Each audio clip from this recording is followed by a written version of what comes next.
Yang ketiga, dan ini ada tapi tidak bisa dijadikan pegangan, faktor nasib, faktor kebetulan.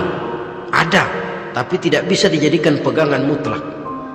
Pendidikan, pengalaman, ingin menjangkau fid dunia hasanah, ini modal utama. Lalu untuk mencapai fil akhirati hasanah, prestasi ibadah. Bagaimanapun tinggi pangkat dan jabatan kita, bagaimanapun banyak gelar kita sandang, tanpa prestasi ibadah, nol besar kita dalam pandangan Allah. Itu sebabnya kita sholat. Jadi tidak beralasan kalau orang ditanya, kenapa sih kamu nggak sholat? Ah, tetangga saya sholat melarat terus. Memang sholat itu bukan untuk mencari uang kok. Kalau ada orang yang rajin sholat, rezekinya kelihatan lancar, itu cuma sekedar persekot. Uang muka, cashnya tetap di akhirat nanti. Efeknya apa? Karena kita punya tujuan jangka panjang, mengharap ridho Allah di akhirat.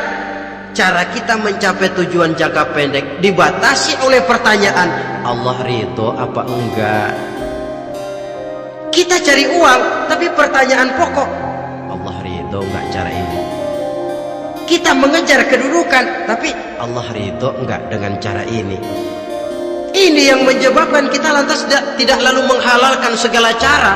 Yang penting tujuan tercapai, cara apapun halal. PKI kan cuma PKI yang berprinsip asal tujuan tercapai, cara apapun halal. Dan kita sudah sepakat PKI dan seluruh ajarannya tidak berhak hidup di bumi Pancasila ini. Cuma jangan sekedar PKI-nya dikutuk tapi ajarannya dipakai.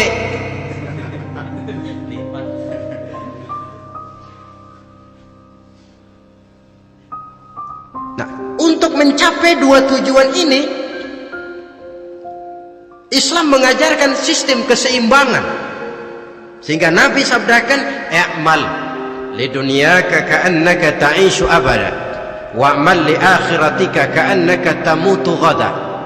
Bekerjalah buat duniamu seolah-olah kau akan hidup untuk selamanya, tetapi bekerjalah untuk akhiratmu seolah-olah kau akan mati besok.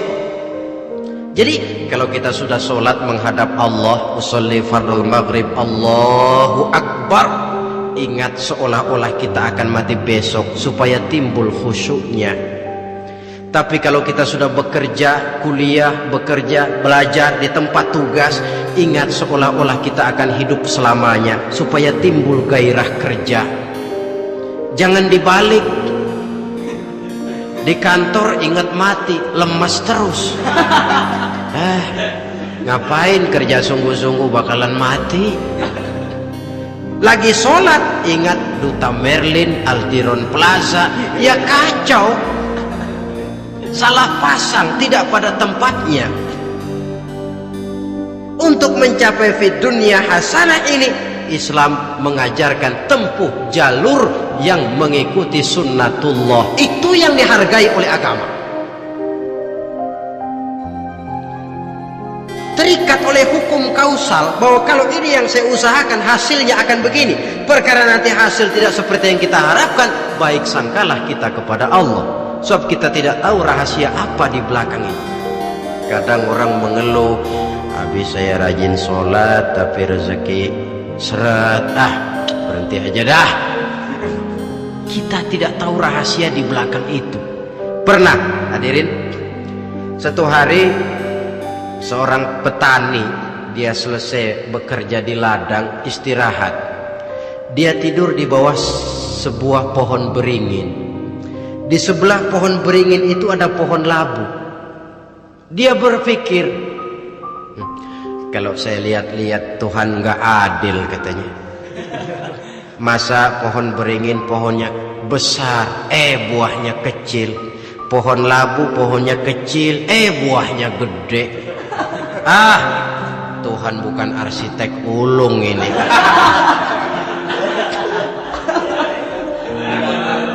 Mestinya supaya enak dilihat, beringin yang pohonnya besar buahnya sebesar buah labu, pohon labu yang pohonnya kecil buahnya kecil saja sebesar buah beringin. Tidak adil Tuhan. Baru dia selesai berpikir Tuhan tidak adil, jatuh sebutir buah beringin tepat menimpa hidungnya. Dia terkejut. Astagfirullahalazim. Kalau begitu saya sadar, katanya, Tuhan benar-benar adil.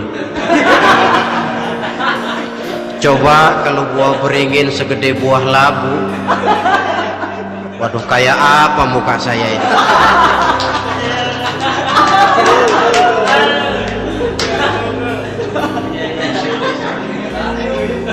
Baru terbuka pandangan matanya setelah berhadapan dengan kenyataan, baru keluar respect. Allah benar-benar adil. Padahal semenit yang lalu dia masih berkata, Tuhan bukan arsitek ulung. Tapi semenit kemudian setelah berhadapan dengan kenyataan yang real dia hadapi, oh, Allah benar-benar adil.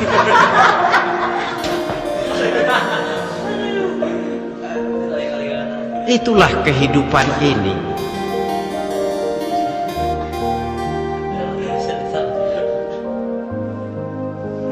Saudara hadirin yang saya hormati, karena itu baik arak baik judi dua-duanya merupakan bahaya laten yang tidak hanya mengancam kehidupan agama tetapi juga masyarakat, bangsa dan negara, apalagi kalau sudah jatuh kepada generasi penerus.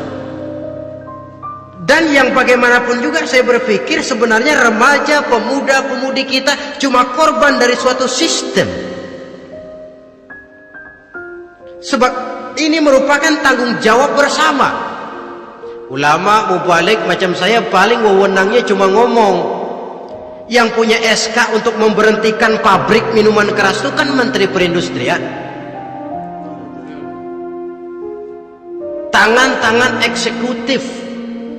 Sehingga kalau Nabi katakan, man ra'a minkum munkaran falyughayyir biyadihi wa illam yastati' fa bilisanihi wa illam yastati' fa biqalbi. Apabila salah seorang kamu melihat suatu kemunkaran, termasuk minuman keras dan judi di dalamnya, rubah itu. Dengan cara apa? Kalau kau mampu, dengan tangan. Artinya power, kekuatan. Kalau dengan tangan tidak mampu, wah, ini orang kalau gue pukul gue yang melintir nih. Umpamanya fabilisani, dengan lidah ngomong. Mas, saya senang sampean tinggal di sini, kampung kami tambah warga, tapi tolonglah jangan bawa pengaruh yang tidak baik. Kalau ternyata bicara pun tidak berani, fabiqalbi, cukup dalam hati, sekurang-kurangnya tidak ikut membenci kemungkaran dalam hati. Itulah kadar iman yang paling lemah. Ini secara umum. Tapi kalau hadis ini kita mau adakan semacam, katakan description of job, bahasa kerennya, kita adakan pembagian tugas.